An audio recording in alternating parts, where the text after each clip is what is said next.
Kenalkan, nama saya Rena Klarawati Bursulalahi, NPM 20010101080, grup PGA 3, waktu pengerjaan tanggal 8 Februari 2021, dosen pengampu Eva Pasaribu, SPD MPD.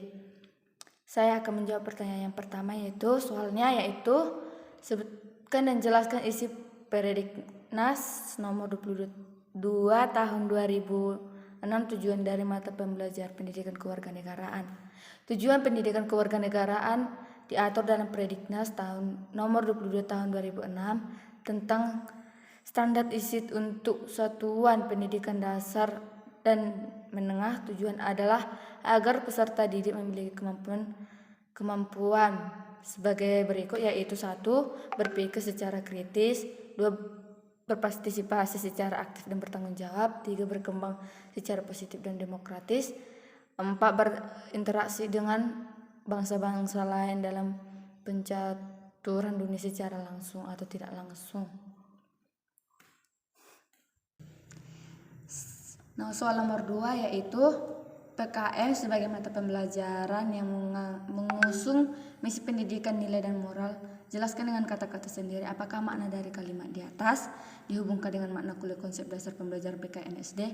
Saya akan menjawab pertanyaan nomor 2, yaitu menurut saya PKN mengajarkan tentang misi pendidikan, nilai dan moral, di mana diajarkan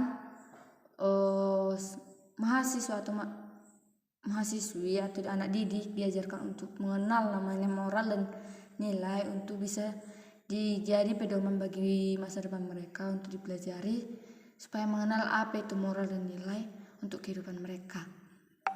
Nomor 3, soalnya jelaskan 5 perbedaan pendekatan pembelajaran terpadu dibandingkan dengan pendekatan pembelajaran yang bersifat konvensional. Menurut saya, perbedaan antara konvensional yang bersifat lebih meneliti dan melakukan eksperimen dan atau percobaan kepada pembelajaran tersebut, yang bersifat ekstrim juga dikatakan juga ekstrim, di mana ekstrim juga bisa dikatakan lebih bisa mengajarkan, juga bisa lebih mengerti anak didik untuk tentang pelajarannya. Nomor 4 itu jelaskan 10 latar belakang kemajemukan bangsa Indonesia. Yang pertama yaitu latar belakang kemajemukan bangsa Indonesia dikarenakan oleh merupakan sebuah negara kepulauan yang dimana di antara kedua macam bentuk dari benua dan juga samudra. Contohnya adalah Indonesia berada di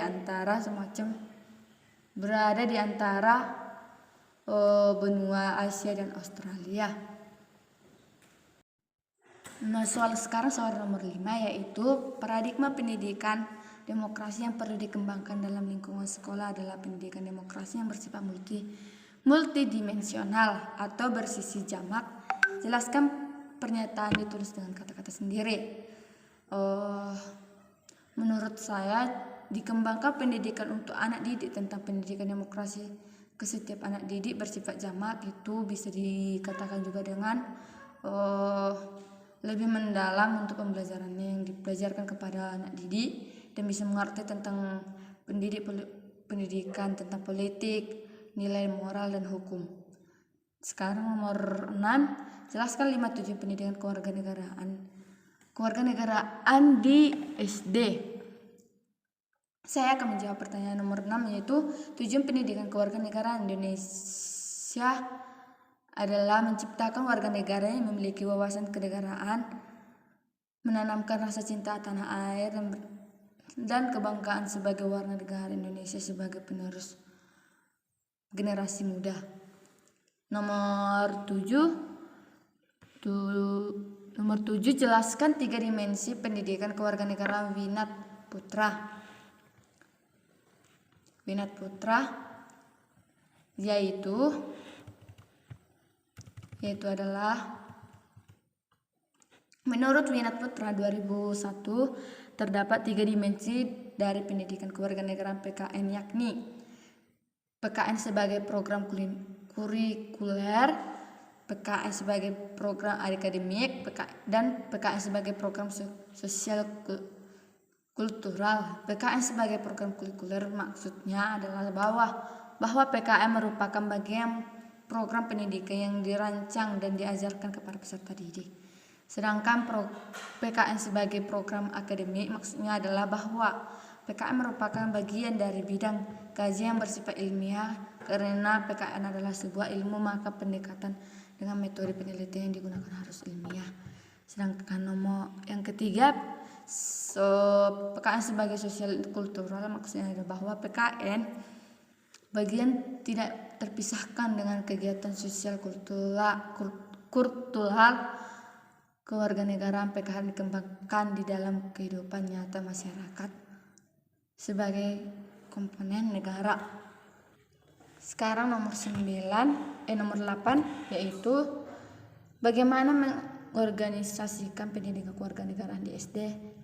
Caranya harus melakukan yang namanya pencapaian konsep, yaitu salah satunya eksposisi, observasi, fasilitas, analisis, dan identifikasi, yaitu juga konsep, validasi, kemudian dengan klasifikasi nilai, konsep dan nilai, membuat opini, membuat keputusan, melakukan tindakan yang bisa mengorganisasikan pendidikan kewarganegaraan. Nomor 9, sebutkan 10 sikap dan perbuatan yang harus dilakukan oleh setiap warga negara dalam upaya membina ketertiban sebagai perwujudan atau manifestasi warga negara yang cerdas, yaitu berhak memeluk agama, berhak mendapat BPJS, berhak mengeluarkan pendapat asal tidak melanggar hukum, berhak menggunakan fasilitas umum, berhak mendapat perlindungan hukum, berhak mendapat fasilitas pendidikan, berhak memiliki kedudukan, berhak untuk bebas, berhak memiliki kebebasan, berhak dapat mengakses teknologi yang sama. Yang terakhir nomor 10, jelaskan dan beri contoh masing-masing, yaitu 1 konsep, 2 nilai, 3 moral, 4 norma, yaitu yang pertama yaitu nilai yang dalam bahasa Inggris disebut value. Menurut Dihiri tahun 1999 dapat diartikan sebagai harga, makna, isi dan pesan, semangat dan atau jiwa yang tersurat dan tersirat dalam fakta, konsep dan teori sehingga bermakna secara fungsional. Moral yaitu secara etimologis kata moral berasal dari kata mos yang bersifat secara adat istiadat, kebiasaan yang sangat jamak oleh mores. Norma merupakan